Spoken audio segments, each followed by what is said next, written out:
Marriage is a gift from God. Igsuon ka ng kaminyoon gasa na tawag na gikan sa Dios. Na din ang duwa kanila lang iyang hiusahon para mahimong usa, buguson pinaagi sa iyang gahom sa paagi nga mong kasal. So and for today's video, while magtan-am mo nga video, kasal ni sa akong igagaw, magchika-chika ta. Sa atong panahon karon no, maihapagod sa mga tudlo ang usa ka mga nilalang na diin magkasinabot na ganing mag-uba na nga moagid og kasal. Dares kadaghanan ang mindset mao ni aw ipon-ipon ang sata, mas maayo tong know each other bago ang kasal kay kundi magasinabot ay pila ray pagbulag. Laktod nga pagkasulti sa atong panahon karon, wala na kay gi-value sa tao nga ang kasal balaan og sagrado. Dayon ikaduha, ang tao na kulangan pud sa edukasyon sa saktong orientasyon nga ang pag-ipon nga walay kasal dako siyang sala. Igsuon biblikal po tayo. Sa Biblia gisulti nga kanang pag-ipon-ipon nga walay kasal fornication ang tawag ni ana ug against na sa iyang will. Dayon kung buhaton ang maong pakigilawas nga wala pay kasal, mortal siya. Kay sa Biblia gipadayag man para dili makakasala ang tao, dapat magminyo sila moagi sa kasal aron dili makasala sa pakigilawas. Kay kung buhaton ka na sa tao nga wala padawata ang kaminyoon, mahimo siyang sala. O sa atong panahon karon, wala na yun kay na siya gi-value. Nalimot na kayo ang tao, ang ilalang hunahuna ay uso na bitaw na. Bali you take for granted ba nga diin, gi-adapt na lang nila kay lagi uso kaayo without them knowing in the eyes of the Lord, dili yun siya maayo. Munang sa couple out there, hagitin yung tanan, hinumdumin nyo sa kasal ha, nga ang requirements blessing lang yun.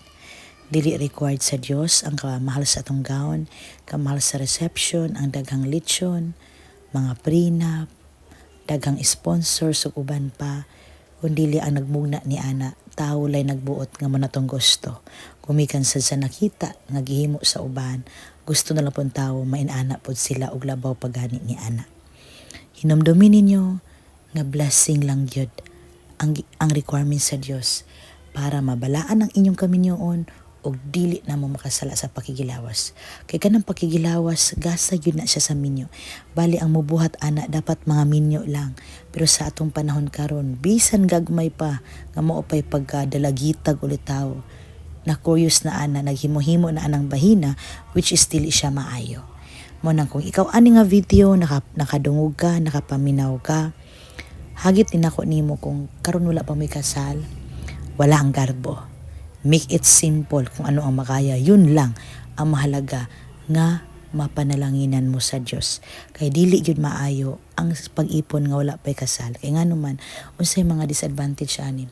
What if ang pag-abot unya sa adlaw sa paghukom walay pizza, then maabtan mo nga naa mo sa salang mortal, basin mo po niya ang paagi nga dili unya ta makasulod sa iyang gingharian. Or else maabot ang kamatayon, then naa pa mo sa salang mortal. Wala mo tagad ka pang pasaylo ni ana, kay nulusol ni ana. Diha ta manubag sa Ginoo. Kaya ikaunom nga balaod sa 10 commandments, dili ta maghimog malaway. Ug kanang pag malaway, pakigilawas ka na. Kung may ipon-ipon mo, dili man mo makalingkawas. Makahimo man mo kanunay kay sa mga panahon nga mohangyo ang iyong kapikas sa kinabuhi, nga maglabing-labing mo, dili mo kay iskapay ni ana. So in order para mairis, maunang magpakasal jud ang tao. Ug maura to, salamat sa iyong pagpaminaw, hinaot nga doon naman ako ang pagtulunan. Pariyaan nga kasal, simple, but makita yun nimo ang katamis ug tinuray sa ilang paghigugmaan. God bless.